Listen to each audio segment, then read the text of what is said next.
எப்படி இருக்கீங்க? நல்லா இருக்கீங்களா?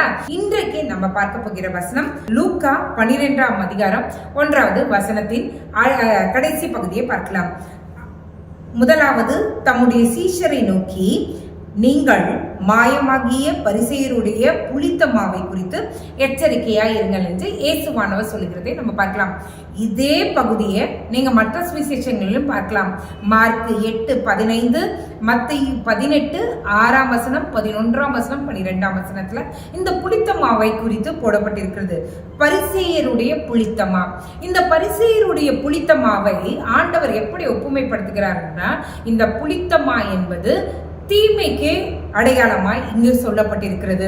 இந்த பரிசேயருடைய புளித்தமா என்றால் அவர்களுடைய மாய்மாலத்தை, அவர்களுடைய நடிப்பை இங்கே கர்த்தர் அவர்களுக்கு எச்சரிக்கையாய் இருக்க சொல்கிறார். அது மட்டுமல்ல, இந்த புளித்தமா எதற்கு அடையாளமாய் கர்த்தர் சொல்கிறார் என்றால், தவறான கள்ள உபதேசங்கள், தவறான உபதேசங்களை சொல்லிக் கொண்டு, அதாவது நல்லவன் போல மாஸ்க போட்டுக்கிட்டு பின்னாடி வேலை செய்கிற தவறான காரியங்களை தவறான பாதையை இழுத்துக்கொண்டு செல்லுகிற அந்த உபதேசங்களை குறித்து எச்சரிக்கையாயிருங்கள் என்று இந்த புளித்தமாவை வைத்து கர்த்தர் பேசுகிறது பார்க்க முடியும். இந்த புளித்தமாவை வேத வல்லுநர்கள் என்னவாய் சொல்லுகிறார்கள் என்றால், இந்த புளித்தமா பாவத்துக்கு அடையாளமாய் இருக்கிறதாம்.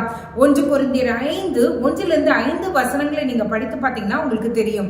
இந்த புளித்தமா கீழ்ப்படியாமைக்கு அடையாளமாகவும் சொல்லப்பட்டிருக்கிறது.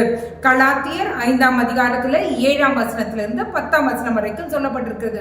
அது மட்டுமல்ல, இந்த புளித்தமா மற்றவர்கள் நம்மளுடைய லைஃப்ல இன்ஃப்ளூயன்ஸ் பண்றாங்கல்ல, நல்லதுக்கோ கெட்டதுக்கோ நம்மளை இன்ஃப்ளூயன்ஸ் பண்றாங்கல்ல, அதற்கு ஒப்புமையாகவும் இந்த புளித்தமாவை சொல்லுகிறார்கள். மத்தேயு 16:6, மார்க் 8:35 இந்த வசனங்களில நீங்க பார்க்கும்போது இந்த புளித்தமாவை குறித்து சொல்லுகிறார். சோ இன்றைக்கு என்ன எச்சரிப்பின் சத்தம்னா, நம்மிடத்துல அந்த மாய்மாலத்தின் ஆவையோ அந்த நடிப்பின் ஆவையோ, நல்லவங்களை போல போர்வை கட்டிக்கிட்டு பின்னாடி எல்லா கேடுகட்ட வேலைகளையும் பண்ணி கொண்டிருக்கிற அந்த முகமூடி அணிந்த அந்த ஒரு வாழ்க்கை இருந்திருந்தால் ஆண்டவர் சொல்றாரு, அதற்கு எச்சரிக்கையாயிரு, அது நம்ம கிட்ட இருக்கக்கூடாது. அது மட்டுமல்ல, இந்த புளித்தமாவை என்ன சொல்லுகிறார், பாவத்திற்கு அடையாளமாய், கீழ்ப்படியாமைக்கு அடையாளமாய், மற்றவர்களுக்கு முதலிடம் கொடுக்கிற, மற்றவர்களுடைய வார்த்தைக்கு முதலிடம் கொடுக்கிற அந்த காரியத்துக்கு அடையாளமாய் சொல்லப்பட்டிருக்கிறது. நிறைய முறை இந்த புளித்தமா நம்மளுடைய வாழ்க்கையில கிரியை செஞ்சு, நம்மளுடைய வாழ்க்கையில உட்புகுந்து நல்ல காரியங்களுக்கு நல்ல வழியில செஞ்சு கொண்டிருக்க நம்மளே திசை திருப்ப செய்தது உண்டு. உண்மைதானே? இன்றைக்கு நம்ம அதற்கு எச்சரிக்கையா இருப்போம். ஆண்டவரிடத்துல உதவி கேட்போம். அப்பா, எங்களுக்கு உதவி செய்யுங்க, நாங்க திரும்ப அந்த புளித்த மாவுல குறித்து எச்சரிக்கையா இல்லாமல் நாங்கள் விழுந்து விடாதபடிக்கு, நாங்கள் திசை மாறி செஞ்சு விடாதபடிக்கு, பின்வாங்கி போய்விடாதபடிக்கு எங்களுக்கு உதவி செய்யும் என்று ஆண்டவரை நோக்கி பார்க்கலாமா? எங்களை நேசிக்கிற நல்ல பரமபிதாவே, அப்பா, நீங்க சொல்லியிருக்கீங்க பரிசேயருடைய புளித்தமா. அன்றரை இந்த கள்ள உபதேசங்களோ, இந்த முகமூடி அடைந்து மாய்மாலத்தை காட்டுகிற இந்த நடிப்பின் காரியங்களோ எதுவுமே ஆண்டவரே எங்களை டிஸ்டர்ப் பண்ணாதபடி, எங்களிடத்துல அந்த காரியங்கள் இருந்தால் அதை நீங்க மன்னித்து எங்களை நீங்க மாற்ற வேண்டுமா நாங்கள் ஜெபிக்கிறோம். இந்த புளித்தமாவை ஆண்டவரை நீர் கீழ்ப்படியாமைக்கும், ஆண்டவரை மற்றவர்களுக்கு கொடுக்கிற அந்த ஆண்டவரை முக்கியத்துவத்துக்கும் நீங்க அடையாளமாய் சொல்லியிருக்கீங்க. ஆண்டவரே, இந்த காரியங்களிலிருந்து எங்களுக்கு விடுதலை கொடுங்க. நாங்க உங்களை தவிர மற்ற காரியங்களுக்கு நாங்கள் முதலிடம் கொடுத்திருந்தால் எங்களை நீங்க தயவாய் மன்னிங்க.